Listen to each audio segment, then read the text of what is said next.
Hey guys, it's Bear here with Journey's Preparedness, helping you prepare not only for your doomsday, but your everyday. Today we are in the kitchen here, and we are going to be doing some fermented pickles with our Mason Jar fermentation kit. If you haven't seen my previous video of doing sauerkraut, you can take a look back at that. Today we're going to do some pickles. I'm really excited about these. We really like them. They're awesome. So I thought I'd do a video and share with you how we get them done. And I'll bring it around so you can kind of get a bird's eye view of everything we got going on here, and you can see what I'm doing. So hold on, we'll be right back. Alright, so the first thing we're going to start off is making our brine solution. And what you want to use is the 2% solution. Easiest way to do that is to do 1 tablespoon of sea salt. This is the Redmond's real salt. I love this stuff.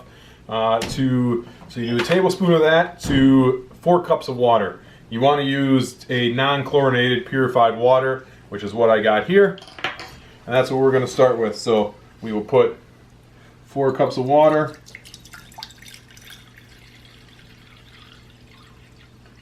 In our measuring cup here.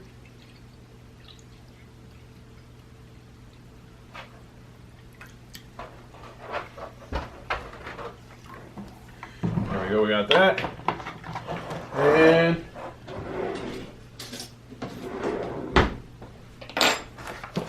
1 tablespoon of salt.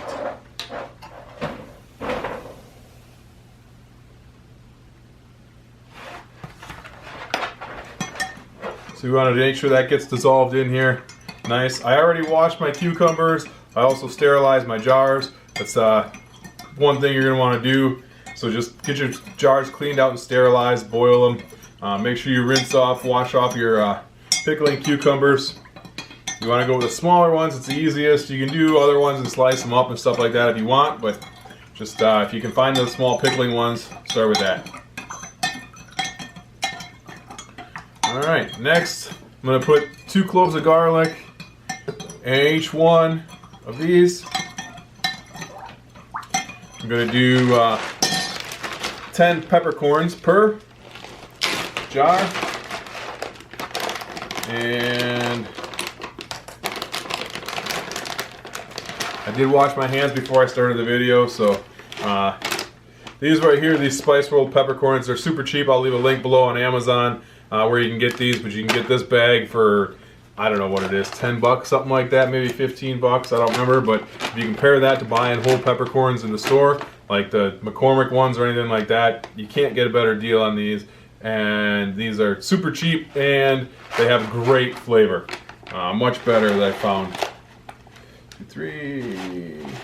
Let's get a bunch in my hand here and we'll count them out. Let's go like that. Alright. So 2, 4, 6, 8, 10. If we go a little lower, it's not a big deal, I guess.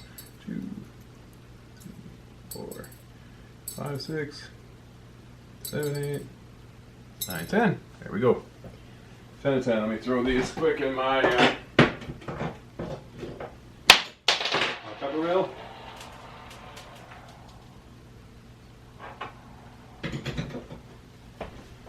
Alright. Okay, so we got our 10 peppercorns in there. We've got our 2 cloves of garlic.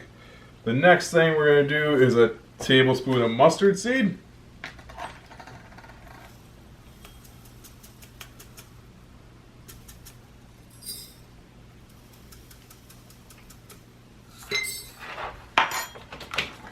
Like that. Alright, we're going to do some dill. I got here, I don't have any fresh dill at the time because, well, it's starting to get winter out and that season's past. But we have some nice organic dill here, so let's go with that. Alright, so we'll throw a couple sprigs of dill in there.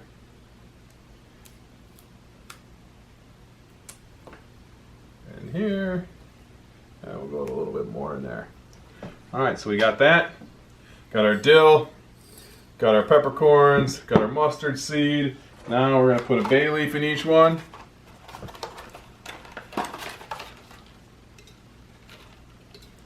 And I'll I'll leave links below where you can get, you know, any of this stuff if you're not sure where to find it at your local store, but where you can find this salt. Good deal on Amazon. These peppercorns are awesome. These Mason Jar Fermenters are awesome for small batch fermenting. You can try out different recipes and see how they do, and if you like them or not, and you're not wasting and spending a lot of money on them. By doing small batches, again, it saves you a ton of money, but it gives you an opportunity to try different things and see how it tastes, see what you like, and then you can adjust from there. Now we're going to go ahead and stick our cucumbers in there. Like I said, I already sterilized these jars, so you want to do that before you start going and sticking your cucumbers in.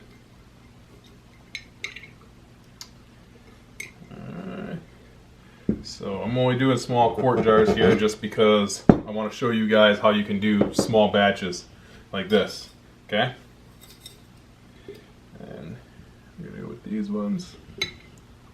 Get these in there, right?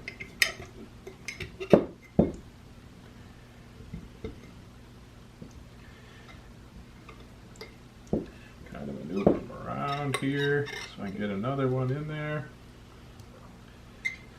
In these small quart jars, you're not going to, depending on the size of your pickles, you're not going to be able to fit a ton in there, but it'll give you an idea of what you're looking at for flavor-wise, so that way you know if you and your family are going to enjoy these pickles or not, because they're not going to be just your standard dill pickles you get in the store. These are actually fermented, so they got a little bit of a different taste, but I'll tell you, we love them.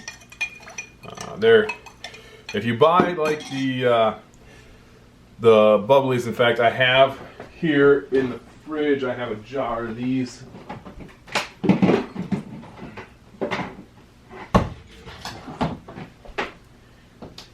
Here I got these Bubbies kosher dill fermented pickles, and these you have to keep refrigerated even when they're not open, and they don't have the longest shelf life on them. They're great, they're amazing flavor, but again, this is like $8 for a jar of pickles when you could be making this yourself. Probably, you know, adjust the flavor to your own taste and have you know, what you could feel would be a better product. So now we're just gonna add the brine. I'm gonna make sure it's completely covered.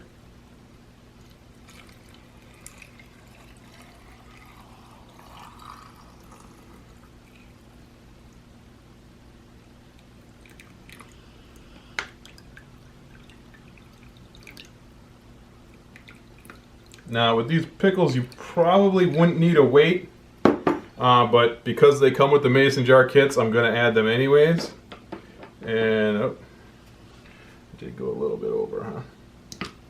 Yeah, I'll have to clean that up here. A little too much brine solution in there, but that's alright.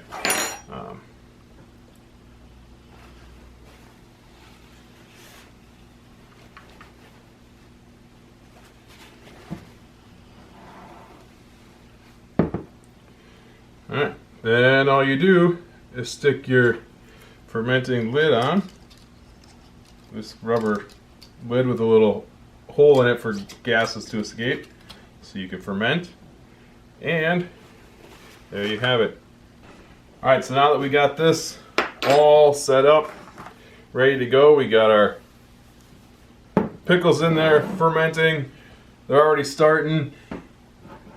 A week is all you'll need. You know, 5 to 7 days, let them ferment at room temperature. Keep them in a, you know, you don't want to have a whole lot of sunlight and stuff on them, but you just keep them at room temperature, and they will do all their work all by themselves. After that, once they're done, you're going to want to keep them in the fridge. These do go bad, so once they've fermented and you want to stop that fermentation, take this off, put a normal lid on, and stick them in your fridge, and then they'll be good for, you know, a couple months in there. But it's that simple. It's that easy to make fermented pickles, and once you try them, I guarantee you, you're gonna taste the difference, and most people fall in love with them. So I highly recommend giving them a try. And do these small batches like this, small batch fermentation. That way you can try them out for you and your family and see if you like them without having to spend a lot of money. If you love them, then you can start doing big crocks of them and you know, go from there. Alright guys, so there it is. We're all done. We got our pickles fermenting. They're ready to go. They'll sit here for a week. Maybe I'll do an update video and show you my family enjoying them once they're done. Kind of give you an idea of what everybody thinks. I highly recommend you get out there and start doing your own canning and fermenting and preparations. I'm telling you, this is going to be way better than anything you can get in the store. It's so easy and simple. It doesn't take long. I just showed you here in this video. I had maybe 5 minutes prep time before I started recording with getting the jars sterilized and rinsing the pickles and stuff and getting everything set up and laid out. But it doesn't take long. It's easy. It's better for you than what you're going to get from the store, and you know what's going into it. Alright, so do it yourself, and it's a great preparedness item so you can do it yourself if something ever happens. Alright, and it save you money on buying buying foods and stuff like that. It save you a ton of money if you can do it yourself versus having to go to the store and buy it all the time. If I lost a job, or if there ever is a economic collapse, or the SHTF event, now you can prepare your own foods to get you through to better times ahead. All right, get out there, give it a try. Again, I'll leave links below for all this stuff. Don't forget to follow us on Facebook, Instagram, and Twitter. Always stay up to date on what we're doing. Check out our website, journeytopreparedness.net. Sign up for the email list so you get email notifications anytime we put up a new video, blog post, or podcast. All right. Check out our JTP store at the Teespring. I'll leave a link to that below. All right. Don't forget, get out there, start fermenting, start doing your own stuff, take some experiments, get your family involved, have the kids come help you, whatever you want to do. All right. Until next time, this has been Bear with Journey to Preparedness, helping you prepare not only for your doomsday, but your everyday. Peace.